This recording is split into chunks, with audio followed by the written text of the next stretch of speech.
The member countries of the Bolivarian Alliance for the Peoples of Our America People's Trade Agreement, ALBA-TCP, held in the 90th Summit of Heads of State and Government.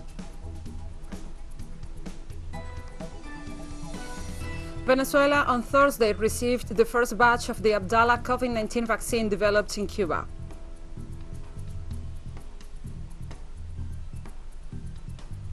Russia again warned Western powers that trespassing in its territorial waters will have consequences after a British war vessel incursioned into Russian jurisdiction near Crimea this week.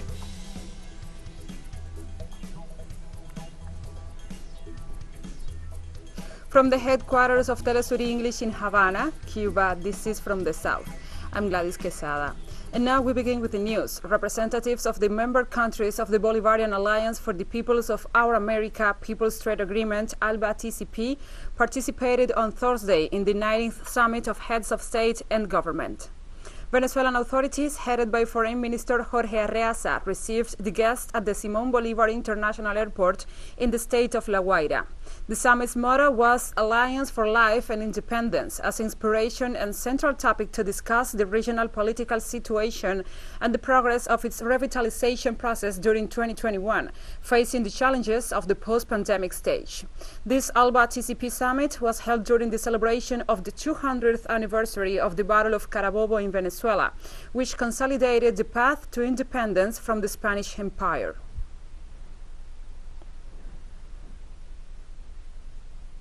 Addressing the summit, Cuban Foreign Minister Bruno Rodriguez praised the solidarity and cooperation among ALBA countries and was helped them to face the COVID-19 pandemic.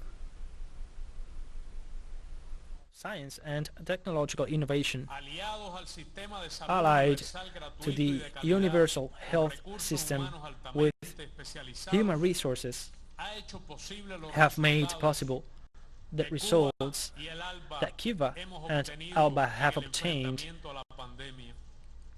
facing the pandemic. It happened while our capabilities to import medicine, all that was affected, our strong will of building a sovereign nation, independent, socialist, democratic, prosperous, and sustainable nation is what the U.S. imperialism wants to make disappear. Also addressing the summit, President of Bolivia Luis Arce highlighted the process of democratic reconstruction in Bolivia following the 2019 coup against Evo Morales, who is also in Caracas for the bicentennial events. Now we are rebuilding our motherland, which was destroyed by corrupt government that arrived to the power after coup d'etat to plunder the state, reinstalling the failed neoliberal process and applying a neo-colonial republic. Today we have retaken the path of the people and the social economic model of Bolivia, which not only allowed us to grow economically in a sustained way, but to reduce poverty and the economic gaps and social gaps in Bolivia. Today, we are also working for the memory, for the truth and justice, for these new ways of coup d'etat not to be repeated in Bolivia or any other country. And in this way, brothers and sisters, we ask you to be with us. Thank you very much for all your support.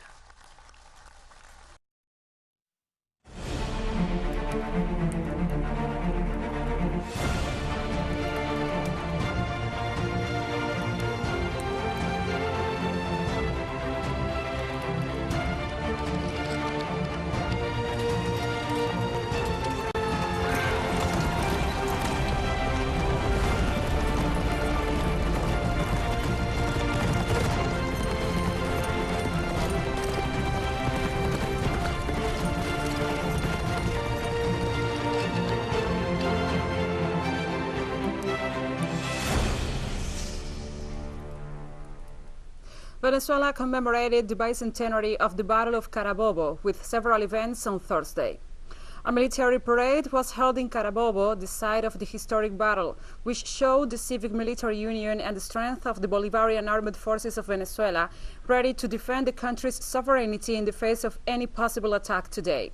Speaking from Caracas, where he was hosting regional leaders who gathered for an extraordinary summit of the ALBA-TCP trade bloc, Venezuelan President Nicolás Maduro stressed the historic significance of the battle led by the liberator Simón Bolívar for Latin America as a whole. I think we could say, Mr. General, that the emancipating, liberating, geopolitical doctrine founded by the liberators is fully valid today, and we have demonstrated here within ALBA, and we have demonstrated at this bicentennial Congress that has gathered 67 countries of the world.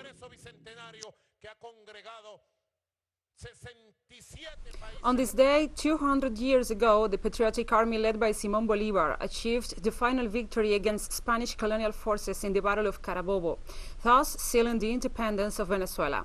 TeleSUR correspondent Madeleine Garcia has been following some of the historical roots of the Venezuelan Liberation Army in its revolutionary struggle against Spain. Venezuela gets ready to celebrate its bicentennial year of independence. Every corner in the Carabobo battlefield is full of stories that transcend the Venezuelan borders. This is how we remember them. On June 24, 1821, at 3 a.m., the day of the decisive battle for the independence of Venezuela began. At the time, Venezuela was part of the Viceroyalty of Colombia. This battle was the first step towards a great Latin American unity, the project of Venezuelan revolutionary Francisco de Miranda that Simón Bolívar sought to realize his entire life. After 10 years of bloody war, the longest in America, the one-time chance to end 300 years of Spanish domination had come up. The Battle of Carabobo was a moment within the liberation process sparked by the signing of an Act of Independence from Spain on July 5. It took Bolívar 10 years to cement that promise with 6,000 fighters as his flanks. The headquarters of the Spanish army, under the command of Captain General Miguel de la Torre, was located right here where I'm standing, and then, as a symbol of that victory, the Arch of Triumph was built in 1921. That day, the Royalist barracks burned in flames after the patriotic army arrived to this place after the 45-minute battle that took place in another part of the Carabobo savannah, very close to here. So you can feel the energy of that moment. When the 1st Division led by General José Antonio Páez arrived, who with his men blew the decisive stroke, that very day, at this time spot, Simón Bolívar rewarded Páez's bravery by promoting him to the rank of General-in-Chief. The Spanish army retreated then to the fortress of Puerto Cabello, which represented the last Spanish stronghold in Venezuela. Puerto Cabello was Venezuela's main port due to its location on the Caribbean coast. It was a strategic point for the Spanish, who had there all their arsenals and logistics. 200 years have passed since those events I'm referring to. It is easily said, but it cost Venezuela half its population. And today, Venezuela celebrates its freedom, its resilience in the face of new warfare and interference from modern empires, an economic blockage and illegal sanctions imposed by the United States to suffocate the population, using hardships as a weapon of war to put an end to the revolutionary Bolivarian project initiated by Hugo Chávez Frías, who rescues the history and dignity of the people. A post taken from Chávez by President Nicolás Maduro. A story that 2 centuries ago was the focal point for independence struggles of other nations in the continent, and which repeats itself throughout the years. Behind me is the flame of the unknown soldier, the anonymous heroes like the rural workers and women who also took part in this heroic deed. I'm Madeleine Garcia, reporting from the Carabobo field. I will keep on telling this story. And we continue to learn about the history of the final battle for Venezuela's independence from Spain with our correspondent Madeleine Garcia, at the very site where the epic feats took place 200 years ago. This is the Chaparral Savannah, a perfect lookout to the Carabobo field where the main battle was fought. This is also where the Royalist Army was deployed. Its headquarters were located in what today is the magnificent Arc of Triumph. They, the enemy, were here and in other strategic locations. Take a look at the view of the battlefield they had, a privileged and advantaged position over Simon Bolivar's army, located 5 kilometers from here. But Bolivar did not have a starlight road to get here. His army had to travel around 18 kilometers due to adverse terrain, which had mountains, rivers, and depressions. Bolivar's army had to overcome all these obstacles, and yet they managed to defeat the Spanish. Under those conditions prevented the cavalry of the 1st Division got lost on the way and did not arrive in time. Who did get there on time was the General Paez, together with 200 men on horseback. They climbed the hill, and in the eyes of the Spaniards they became 3,000. So fearful was his legend. His bravery was such that he, together with the British Legion, managed to push back the Royalist army. There are anecdotes that surround the heroic saga. For example, Paez suffered from stop-atom syndrome, a condition that causes paralysis in moments of great stress, and Paez had an episode precisely that day. Paez was rescued by a Venezuelan officer of the Royalist army who handed him over to the Patriots. Can you imagine what would have happened if the enemy had killed him at that moment? Maybe history would have taken another turn. We will continue to learn more about this epic story of the Battle of Carabobo.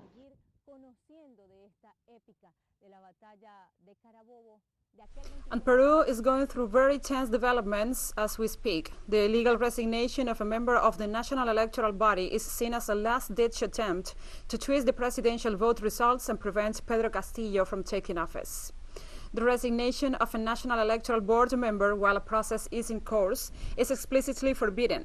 Luis Arce left the post accusing the board of political bias. The move is widely seen as an attempt to discredit the body, which has rejected all unsubstantiated claims of fraud by Keiko Fujimori, the defeated extreme-right presidential candidate.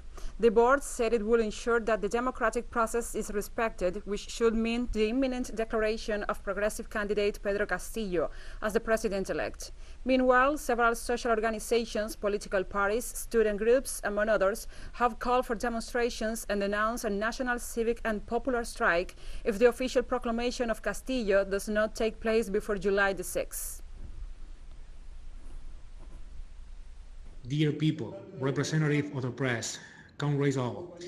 On behalf of the Federation of Education Workers of Peru, we are here in the capital and also in the 25 regions of the country, organizing the national mobilization on Saturday, June 26. And if they don't listen to us, we will take national strike action precisely on July 6, commemorating with Day of the Teacher Struggle. We have come to tell the powerful, the coup-mongering sectors that the new vote of the people, of the peasants, of the teachers, of the workers, and of the small merchants will not be violated, and the Republic is not threatened with a coup. And that's why we tell them that the people have already elected Castillo as president. And we'll be right back after this very short break, so don't go away.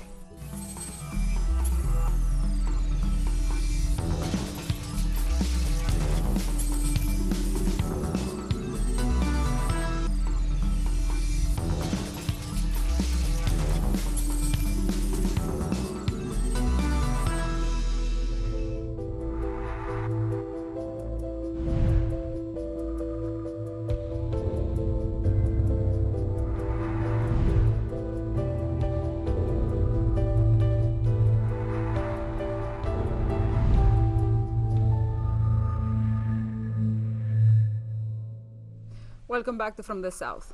On Thursday, Venezuela received the first batch of the Abdala COVID-19 vaccine developed in Cuba. Vice President Delcy Rodriguez received the shipment, which is part of the contracts signed between Venezuela and Cuba for the development of 12 million doses of the Abdala vaccine against the coronavirus. This comes after the scientific community confirmed the vaccine candidate had shown efficacy of more than 92%. Cuban ambassador to Venezuela, Dagoberto Rodriguez, stressed that the agreement is a sign of the close relations and solidarity between the two countries.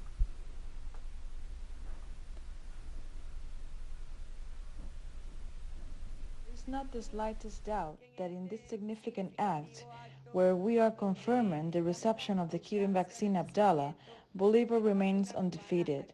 In this triumph over those who try to oppress our people, over those who try to dominate us.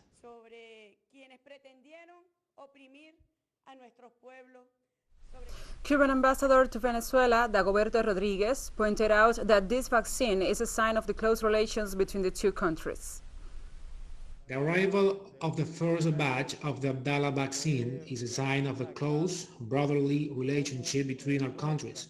With the arrival of this vaccine, the vial doesn't only carry a vaccine that can help to alleviate the pandemic, to save lives, but in each vial comes the sentiment of love and brotherhood of the Cuban people. And we move on. As the far-right government of Jair Bolsonaro continues to face a Senate investigation into its mishandling of the health crisis, Brazil registered a record number of COVID-19 cases on Wednesday. The health ministry's figures confirmed the arrival of a third wave of the pandemic in the world's second deadliest country. Over 115,000 new cases were confirmed on Wednesday, as well as almost 2,400 COVID-19 related fatalities. Meanwhile, the Copa America football tournament continues as a means of distraction for the masses, although it too has not escaped the virus. The vaccination program continues to be slow, and the population is mobilizing to demand both vaccines and financial support in the midst of the ongoing economic crisis.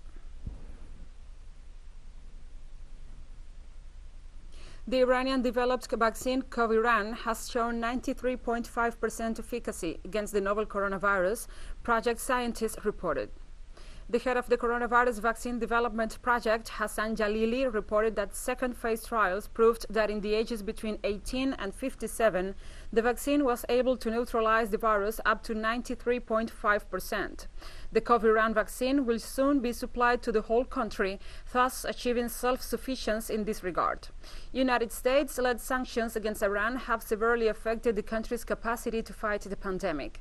So far, 12 nations have requested to import the Coviran Baccarat COVID-19 vaccine, the official said.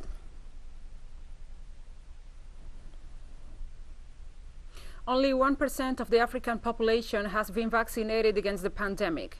While developed countries in the Western Hemisphere distribute the anti-COVID vaccines for a gross profit, the African world faces its third peak of the disease in uncontrollable waves. This was addressed by the director of the Africa Centers for Disease Control and Prevention, John Neganson. Extremely brutal. And we hope that countries will take drastic measures. We are running a race behind time here because the pandemic is ahead of us. Let me put it very bluntly. We are not winning in Africa. We are not winning in Africa this battle against the virus. So it really doesn't matter to me at this point whether the vaccines are from COVAX or from anything. What we need is rapid access to vaccines to member states. So the third wave is... And we have more stories coming up after this final short break, so stay with us.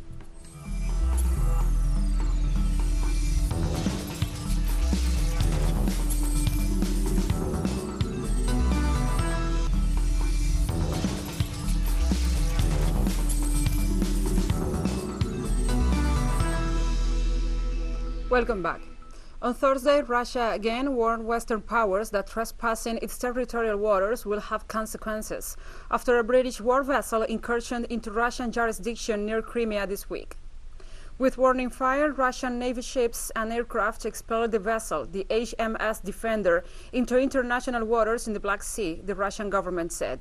The Russian authorities described the United Kingdom's act as a provocation and violation of international law. London has argued that its vessel was navigating Ukrainian waters as the UK does not recognize Crimea as a Russian. In turn, Russian Deputy Foreign Minister Sergei Ryabkov said the UK might consider rebaptizing the Defender as HSM Aggressor instead.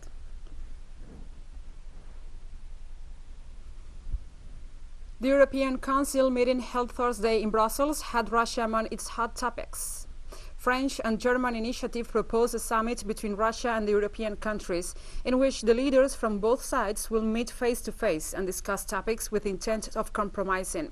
Despite this possible diplomatic alternative, Europe threatened with applying more economic sanctions against Russia if they consider Moscow to be interfering in Western interests.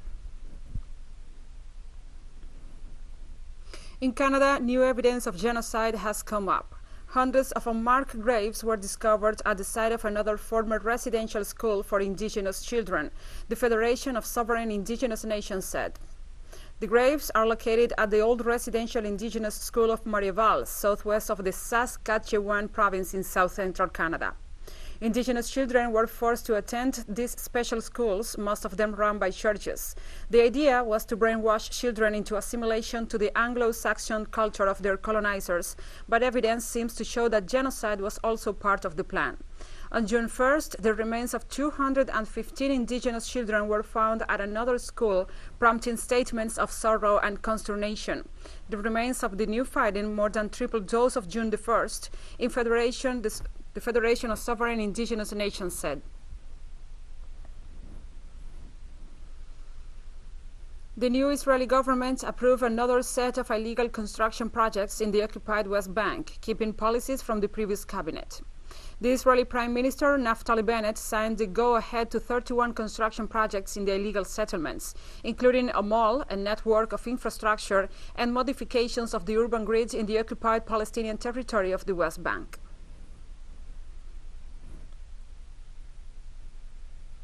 In Nigeria, the conflict between Boko Haram insurgents and the government has caused the deaths of some 324,000 children aged under 5, mostly from disease and hunger, the United Nations warned. According to the UN Development Programme, since the fighting started 12 years ago, the number of victims has increased tenfold. The insurgency, linked to the Islamic State or Daesh, has spread since 2009 to neighboring countries. Some 40,000 people are estimated to have been killed and 2 million displaced from their homes since. Agriculture, water access, commerce, food and medical attention have also been seriously disrupted.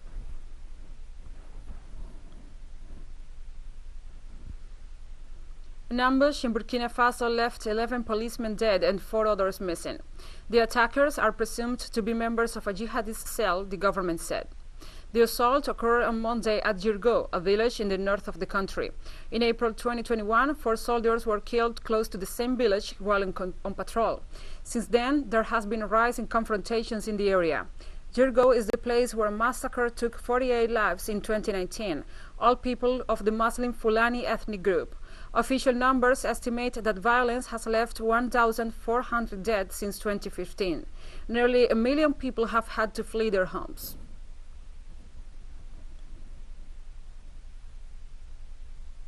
And we have come to the end of this news brief. But remember, you can find this and many other stories on our website at telesurenglish.net. And also, if you feel so inclined, please join us on social media.